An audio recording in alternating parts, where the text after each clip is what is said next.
예, 오늘 말씀은 베일을 넘어서 이런 제목으로 말씀을 선포하도록 하겠습니다. 오늘 읽은 성경 본문은 신약 성경 중에서도 가장 난해한 본문 중에 하나라고 볼 수 있습니다. 왜 해석하기가 쉽지 않을까요? 1세기 고린도 교회의 상황이 있습니다. 그 상황을 염두에 두고 바울이 이 성경을 기록하고 있습니다. 그런데 2000년이 흘렀습니다. 지금 성경 본문을 보니까 그 상황이 잘 이해가 안 되는 겁니다. 1세기 고린도 교회의 상황을 지금 다시 구성해 보는 게 쉽지 않습니다. 바울이 왜 이런 얘기를 했을까? 그 상황들을 정확하게 알 수는 없는 거죠. 자, 오늘 본문도 마찬가지입니다. 11장 2절부터 16절까지가 큰 단락입니다. 그런데 오늘은 짧은 본문만 봉독을 했습니다. 깊이 묵상하지 않고 다른 구절을 보면 오해할 만한 내용이 많기 때문에 일단은 짧은 본문만 봉독을 했습니다. 고린도전서는 성도들의 질문에 대해서 바울이 답변하는 형태로 기록되어 있습니다. 그런데 바울 서신서를 보면 남자와 여자에 대한 내용이 많습니다. 특히 여자에 대한 내용이 꽤 많습니다. 꽤 자주 그리고 꽤 길게 나옵니다. 오늘 본문도 마찬가지죠.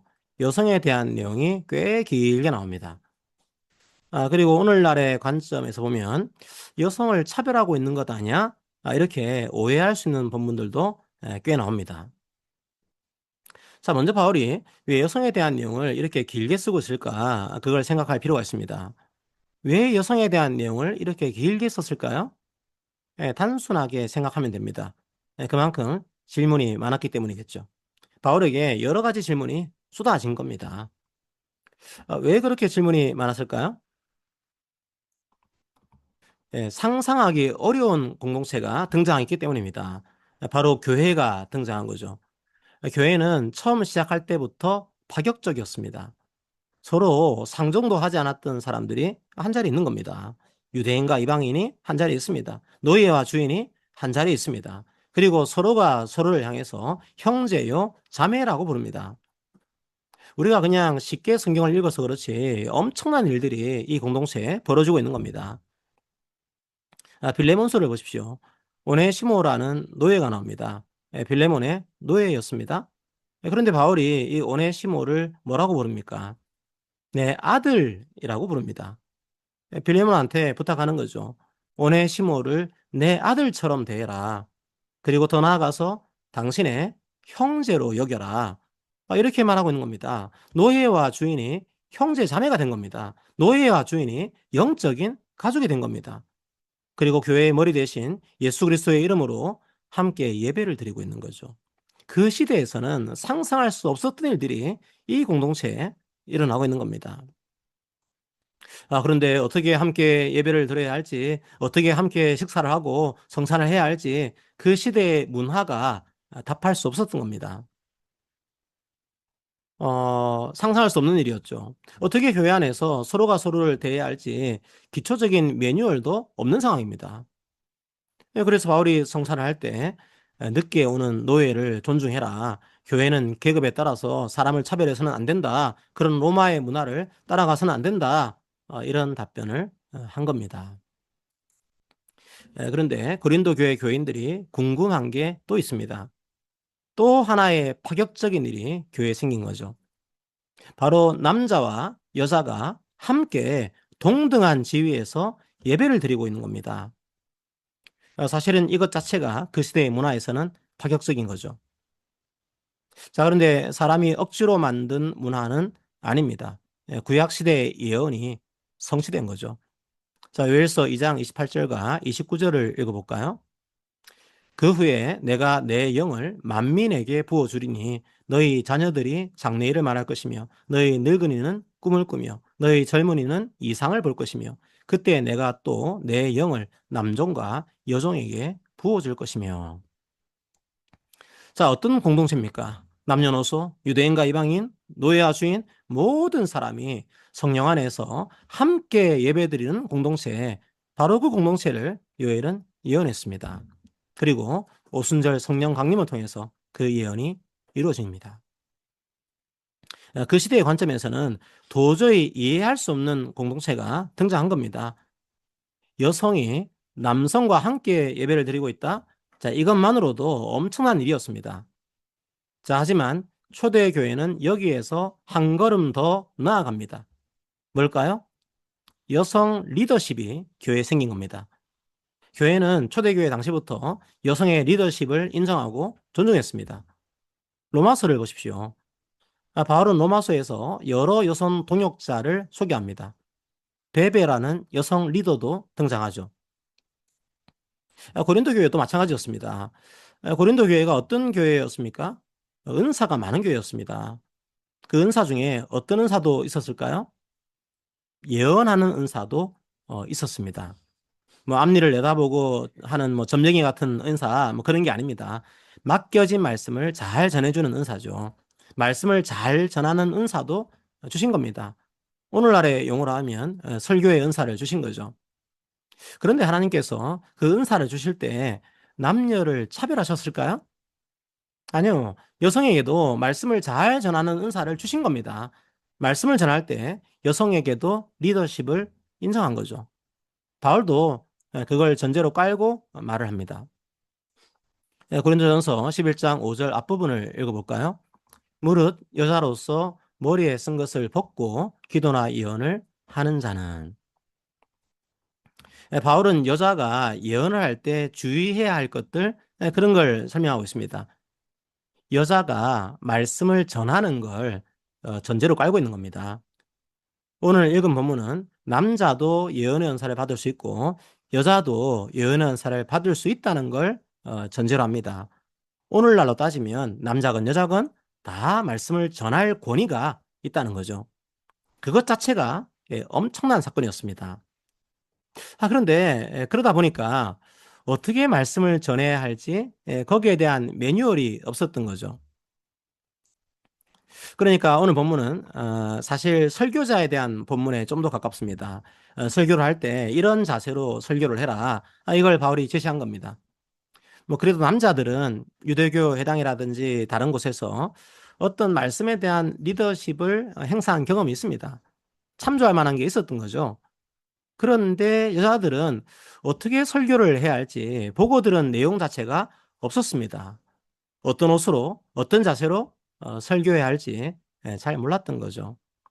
그래서 바울에게 질문을 던진 겁니다. 고린도 교회가 이 문제 때문에 논란이 생긴 거죠. 그래서 오늘 본문은 설교자인 저에 대한 본문이기도 합니다. 하지만 성경 말씀을 가지고 있고 전하고 있는 우리 모두에 대한 말씀이기도 합니다. 자, 우리는 어떤 자세로 이 말씀을 전해야 할까요? 고린도전서 11장 4절을 읽어봅시다. 무릇 남자로서 머리에 무엇을 쓰고 기도나 예언을 하는 자는 그 머리를 욕되게 하는 것이요. 11장을 쭉 읽어보시면 머리에 뭘 써야 하냐 말아야 하냐 이런 내용들이 나옵니다. 요즘도 카톨릭 성당에 가시면은 미사포를 쓰신 분들이 있죠. 미사포하고 오늘 본문에 나오는 거는 조금 다른 거긴 하지만 뭐 설교자가 머리에 그런 걸 써야 하냐 말아야 하냐 뭐 이런 걸 질문한 겁니다. 자, 오늘은 머리에 쓴 수건을 베일이라고 표현하겠습니다. 그런데 머리에 뭘 쓰냐 안 쓰냐 그게 뭐 그리 중요한 문제겠습니까? 자, 오늘날의 관점으로만 보면 안 됩니다. 그 당시에는 굉장히 민감한 문제였습니다. 그래서 계속 질문을 던진 겁니다. 핵심은 여성 설교자입니다. 여성 설교자가 머리에 베일을 써야 하냐 벗어도 되냐 이게 궁금했던 거죠. 아마도 베일을 벗고 설교하는 여성 설교자들이 꽤 있었던 것 같습니다. 여성 설교 리더십이 그 당시 문화에서는 드물었기 때문에 이걸 어떻게 생각해야 할지 궁금했던 거죠. 남성 설교자에 대해서는 이 한 구절이 나옵니다. 이 남성 설교자에 대한 바울의 권면도 짧게 설명드리도록 하겠습니다. 조금 특이합니다. 여성 설교자에 대해서는 머리에 베일을 쓰고 기도나 설교를 해라 그렇게 하거든요. 그런데 남자는 그 반대입니다. 머리에 뭘 쓰고서 설교하지 마라 그렇게 말하고 있습니다. 왜 그런 걸까요? 사실 그 시대의 문화에서는 집례하는 남자가 머리를 가리는 게 이상한 게 아니었습니다. 자, 오히려 그게 익숙합니다. 유대인도 그렇고 로마인도 그렇습니다. 고린도 박물관을 가면 아우구스투스 황제의 동상이 있습니다. 그 당시 남자의 정장을 입고 있습니다. 토가라고 하는데요. 보시면 토가의 뒷부분을 머리 위로 끌어올려서 머리를 덮고 있습니다. 보통 신전 제사장이나 황제, 그리고 제사를 드리러 온 로마의 남성 시민들이 이렇게 머리를 가렸습니다. 머리를 가리는 게 바로 그들의 경건이었습니다. 그러니까 남성 제사장들이 머리를 가린다? 그게 어떤 의미였을까요? 자기들이 로마의 특별한 엘리트다. 그걸 보여주는 행위였습니다. 옷을 통해서 자신의 지위를 과시한 거죠. 그리고요, 자기 머리를 가려서 나는 신의 종이다. 그걸 보여준 겁니다. 옷을 통해서 자신의 계급을 드러내고 머리를 가려서 신에 대한 헌신을 나타낸 거죠. 고린도 교회에는 로마 기독교인들도 있었겠죠. 그 사람들은 남자 설교자가 머리를 가리는 게 익숙했던 겁니다. 그런데 바울은 오히려 익숙한 그 문화를 떠나라. 그렇게 말하고 있는 겁니다. 남자는 그 옷을 머리에 쓰지 마라. 그렇게 말하고 있죠. 왜일까요? 옷은 계급의 상징이었습니다. 그 옷을 통해서 사실은 은근슬쩍 자기를 높이는 겁니다. 예배는 그리스도를 자랑하는 겁니다. 자기의 신분을 자랑하는 게 아닙니다. 로마의 그런 문화를 떠나라는 겁니다. 로마의 신전에서는 좋은 옷을 입고 있는 특권층만 설교할 수 있지만 교회는 그렇지 않다는 겁니다. 바로 그 문화를 떠나라는 겁니다. 그리고 다른 우상을 섬기지 마라. 그걸 강조하고 있는 겁니다. 물론 조금 더 깊은 신학적인 이유도 있습니다. 교회에는 유대인 그리스도인들도 있을 겁니다. 유대인들도 기도할 때 머리를 가렸습니다. 맨 얼굴로 하나님을 볼 수는 없다는 겁니다. 자신이 하나님 앞에서는 무가치한 존재라는 거죠. 중동 지역에 유사한 문화가 있었습니다. 주인 앞에 있을 때 종은 자신의 머리를 가려야 합니다. 자기가 그 사람 앞에서는 종이라는 겁니다. 머리를 들 수 없다는 거죠. 그러니까 머리에 무언가를 쓴다는 건 내가 그 사람 앞에서는 종입니다. 노예입니다. 그걸 고백하는 겁니다. 어떻게 보면 경건해 보입니다. 하지만 그리스도인은요, 물론 겸손한 표현으로 우리는 주님의 종입니다. 그런 표현도 쓰죠. 하지만 이 본문에서는 뭘 강조하고 있는 겁니까? 이제는 종이 아니라 친구라는 겁니다. 친구라는 의미를 말씀드렸지만 만만한 관계, 그런 뜻이 아닙니다. 모든 것을 공유하는 관계라는 뜻입니다. 그리고 또 하나 중요한 게 있죠. 이제는 하나님의 아들이라는 지위를 갖게 된 겁니다. 십자가를 통해서 이제 우리를 가렸던 수건이 벗겨진 겁니다. 주님의 은혜로 하나님을 만날 수 있게 된 겁니다. 그리고 아들이 된 겁니다. 주님은 십자가로 우리의 죄를 용서하셨는데, 그래서 우리를 하나님의 아들로 삼아주셨는데 계속 우리는 다시 수건을 쓰려고 하는 겁니다. 다시 종이 되려고 하는 거죠. 그건 겸손이 아닙니다. 그건 주님의 십자가를 모독하는 행위인 겁니다. 주님을 수치스럽게 만드는 겁니다. 그리스도의 영광을 가리는 거죠. 십자가로 그 수건을 벗겨주셨는데 그걸로는 부족합니다. 계속 그렇게 말하면서 수건을 쓴다는 거죠. 그렇게 하지 말라는 겁니다. 주님께서 십자가로 그 수건을 벗기셨다는 겁니다. 이제는 자유한 아들로 말씀을 대하라는 겁니다. 물론 여전히 우리 삶은 돌아보고 회개해야 합니다. 하지만 노예의 지위가 아니라는 겁니다. 노예의 생활로 돌아가지 말라는 거죠. 부족하지만 우리는 여전히 아들이요, 딸이라는 겁니다. 설교자는 바로 그렇게 설교하라는 겁니다. 모든 그리스도인들은 그렇게 말씀을 대하라는 겁니다. 이제는 노예가 아니라 아들로서 예배드리라는 겁니다. 누구나 차별 없이 주님 앞에 설 수 있다는 겁니다. 로마의 사람들처럼 내가 뭔가를 해서 신을 만족시켜야지, 그런 마음으로 수건을 쓰지 말라는 거죠.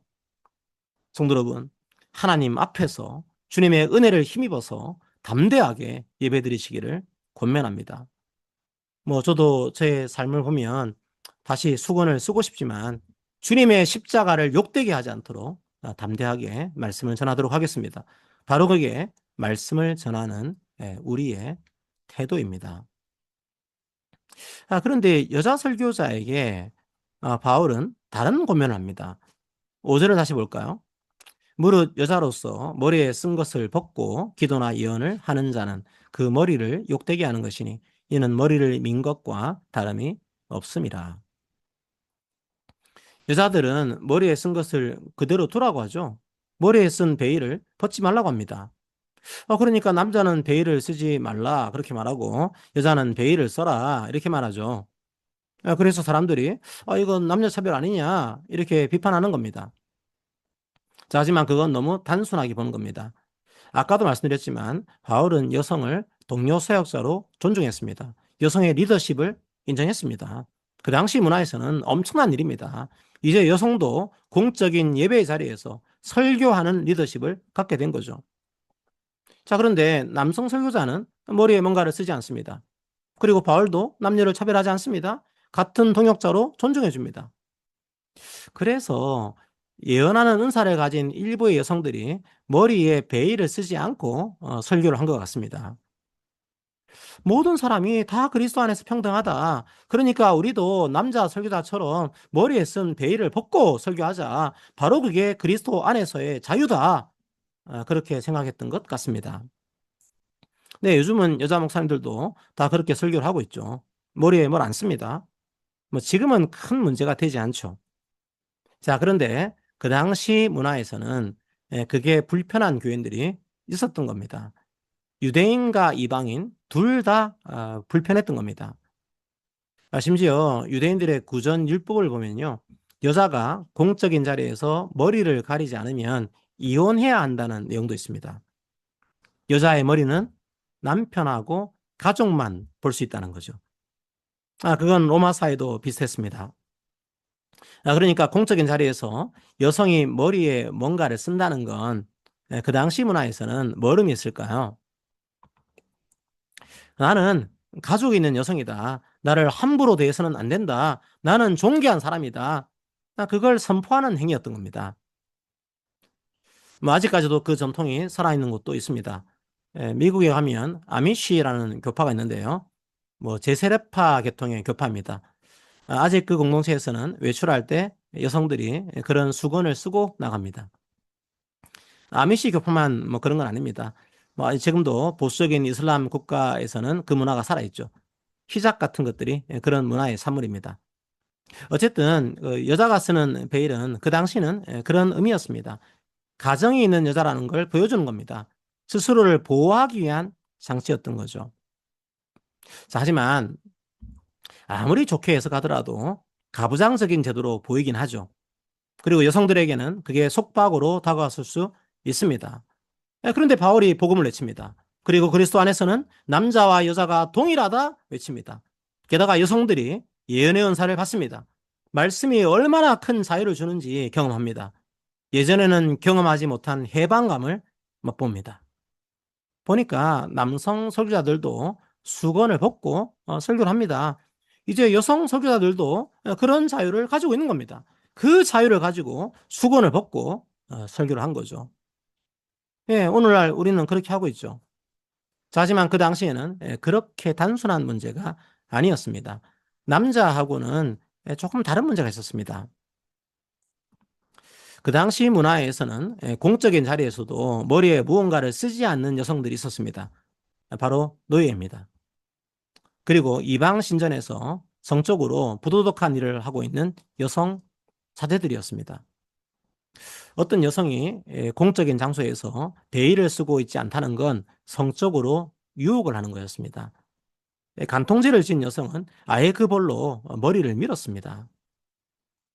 이제 뭐 수건을 쓰냐 안 쓰냐 그건 중요하지 않습니다. 하지만 그 당시 문화에서는요, 용납하기 쉽지 않은 복장이었습니다. 성적인 문제와 연결된 복장이었던 겁니다. 뭐 지금의 관점으로 보면 지나친 드레스 코드죠. 뭐 지금도 그렇게 강제하는 교회가 있다면 그건 여성에 대한 억압이라고 할 수 있습니다. 하지만 그 당시 문화에서는 그렇게 만만한 문제가 아니었던 겁니다. 그 복장이 가족을 수치스럽게 만들었던 겁니다. 그리고 아직은 그 문화권에 있는 교인들을 수치스럽게 만들었던 겁니다. 그냥 회중도 아니고 설교자입니다. 머리를 풀어헤치고 설교를 하면 어떻게 될까요? 이게 자유다. 그렇게 설교자가 말을 했지만 아직은 회중들이 계속 마음에 걸리는 겁니다. 설교자의 머리에 신경을 쓰느라 말씀에 집중을 할 수가 없는 거죠. 왜 바울은 여성 설교자에 대해서는 베일을 쓰라고 했을까요? 이웃과의 관계를 생각하는 겁니다. 베일 때문에 이웃을 실족시키지 말라는 겁니다. 베일을 쓰냐 안 쓰냐 그게 자유라고 하더라도 이웃에게 유익을 주지 않는다면 그 자유를 내려놓을 수도 있다는 겁니다. 결국 사랑입니다. 아무리 많은 지식이 있고 많은 은사가 있다고 하더라도 이웃에게 유익이 되는 방향으로 행하라는 거죠. 뭐 오늘날에는 오히려 베일을 쓰면 그게 더 이웃을 힘들게 할 가능성이 있죠. 자, 어쨌든 계속 바울은 13장의 사랑으로 고린도 교회를 안내하고 있는 겁니다. 자, 하지만 고린도 교인들은 바울이 여성을 차별하는 거 아니냐 그렇게 오해할 수도 있겠죠. 바울은 그게 아니라고 합니다. 자, 오늘 읽은 본문을 다시 읽어봅시다. 자, 그러나 주 안에는 남자 없이 여자만 있지 않고 여자 없이 남자만 있지 아니하니라. 이는 여자가 남자에게서 난 것 같이 남자도 여자로 말미암아 났음이라. 그리고 모든 것은 하나님에게서 났느니라. 남자와 여자는 서로 필요한 존재입니다. 누가 위에 있고 누가 아래에 있는 그런 게 아닙니다. 서로가 서로를 돕는 존재입니다. 오직 그리스도를 머리로 하고 있는 동일한 형제요, 자매인 거죠. 하지만 수건의 문제를 말하면서 바울은 여성들에게 다른 해법을 제시하고 있습니다. 차별하고 있는 게 아닙니다. 또 다른 사랑을 말하고 있는 거죠. 바로 이웃과의 관계를 고려하라는 겁니다. 바로 그게 사랑이라는 겁니다. 은사를 사랑 안에서 행하라는 겁니다. 하지만 고린도 교인들이 오해할 수 있으니까 11절과 12절을 말하고 있는 겁니다. 혹시나 자신의 말을 오해하고 있지 않을까? 높아심으로 말하고 있는 겁니다. 성도 여러분, 하나님과의 관계가 중요합니다. 하지만 동시에 이웃과의 관계도 중요합니다. 설교라는 은사를 받았지만 이웃 사랑이라는 가치가 그 속에 들어가 있는가, 그걸 점검해 보라는 겁니다. 모든 그리스도인들도 마찬가지입니다. 지식은 많은데 사랑은 없다? 그러면요, 그건 아무것도 아닙니다. 마지막으로 하나만 더 정리해 보도록 하겠습니다. 감춰져 있는 문제가 또 하나 있습니다. 저는 바울이 이 문제도 의도했을 거라고 생각합니다. 제가 아까 그런 말씀 드렸죠. 노예들은 아예 그런 베일을 쓸 수조차 없었다. 그렇게 말씀드렸습니다. 남편이 있는 여성은 베일을 썼습니다. 하지만 그 여성이 자유민일 경우에만 베일을 쓸 수 있었습니다. 노예는 베일을 쓸 수가 없었습니다. 베일도 역시 그 사람의 신분을 드러내는 도구였던 거죠. 그런데 고린도 교회에 노예가 없었을까요? 아니요, 있었습니다. 여성이 없었을까요? 아니요, 있었습니다. 노예가 은사를 받지 않았을까요? 아니요, 노예들도 하나님께서 은사를 주셨을 겁니다. 아마도 예언의 은사도 주셨겠죠.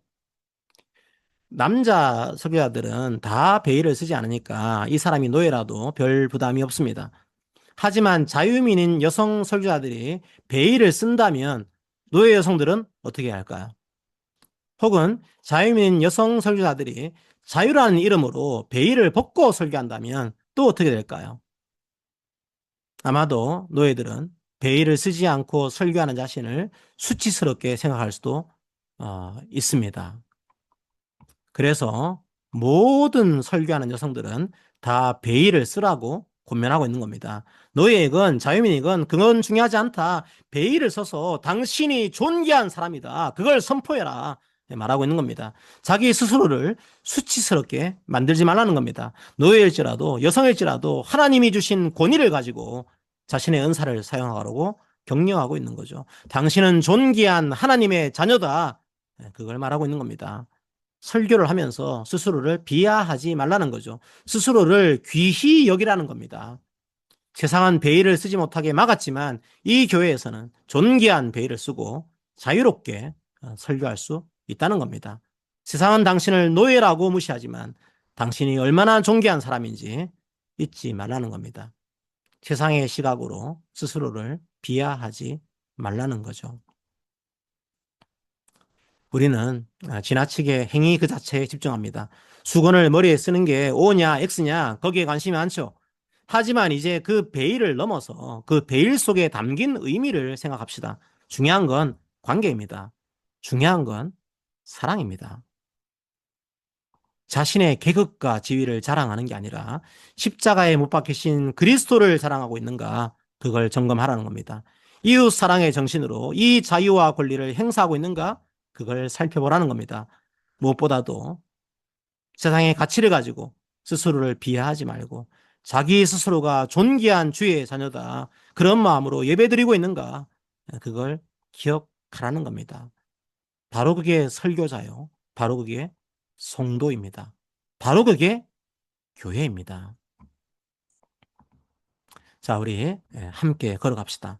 주님의 십자가로 구원하신 우리 스스로가 얼마나 존귀한 사람인지 기억합시다. 그리고 주님의 손을 잡읍시다. 그리고 이웃의 손을 잡읍시다. 각자의 은사대로 서로가 서로를 인도합시다. 그래서 함께 걸어갑시다. 그런 사랑을 합시다. 그런 사랑으로 함께 걷는 교회가 됩시다. 아멘. 자, 오늘 말씀을 기억하면서 우리도 그런 사랑하기 원합니다. 함께 찬양하도록 하겠습니다.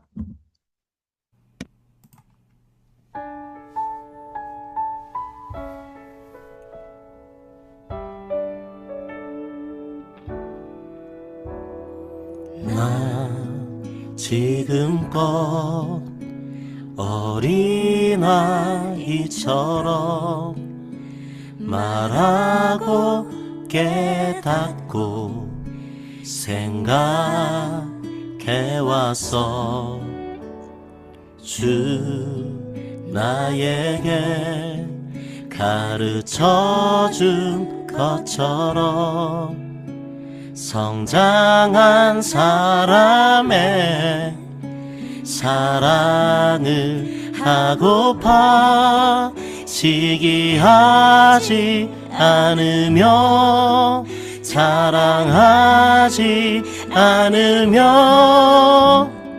오래 참고 온유하며 내 유익을 구하지 않는 그런 사랑, 교만하지 않으며 무례하지 않으며 불의를 미워하고 진리만을 즐거워하는 그런 사랑 하고파.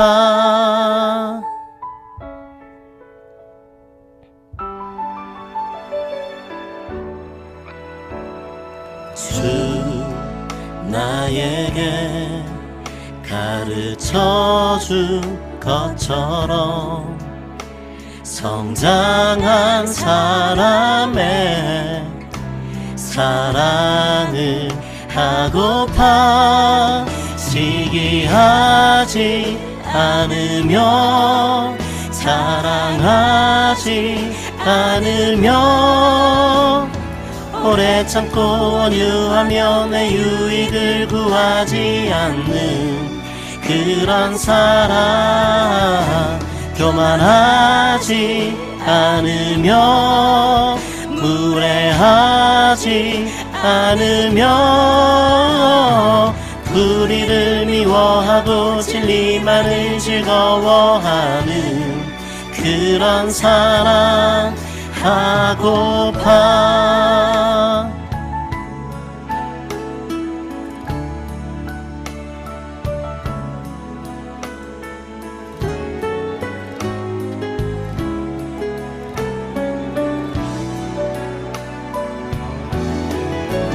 모든 것을 참으며 믿음 잃지 않으며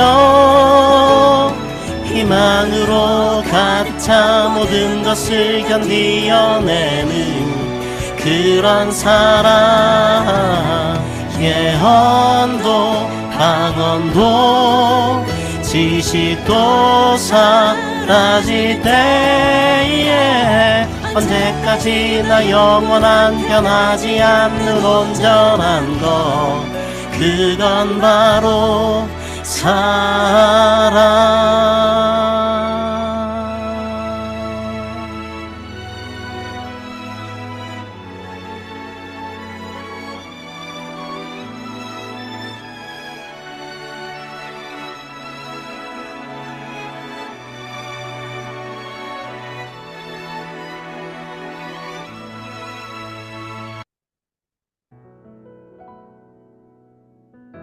자, 우리 말씀을 생각하면서 기도합시다. 주님, 우리가 사랑하기 원합니다. 하나님을 더욱 사랑하기 원합니다. 주님께서 십자가로 보이신 그 사랑을 기억하며 우리가 가진 것들을 자랑하지 않고 주님을 사랑하기 원합니다. 이웃을 더욱 사랑하기 원합니다. 자기 자신의 유익만을 구하는 세상의 풍토 속에서 이웃의 유익을 구하며 이웃을 사랑하기 원합니다. 내 자신을 더욱 사랑하기 원합니다. 스스로를 무가치한 사람으로 비하하지 않게 하시고 주님께서 존귀한 자녀로 삼으신 그 은혜를 기억하며 스스로를 귀히 여기는 사람 되기 원합니다. 우리 모두가 그 믿음과 사랑으로 함께 걷기 원합니다. 함께 오늘 말씀을 기억하면서 우리가 더욱 사랑하기 원합니다. 함께 기도합시다. 예, 함께 서로가 서로에게 권면하도록 하겠습니다. 사랑하는 성도 여러분, 주님의 십자가 은혜를 기억하며 주님을 더욱 사랑합시다. 이웃의 유익을 구하며 이웃을 더욱 사랑합시다. 하나님의 자녀로 스스로를 귀히 여기며 더욱 사랑합시다. 그 사랑으로 함께 걸어갑시다. 아멘.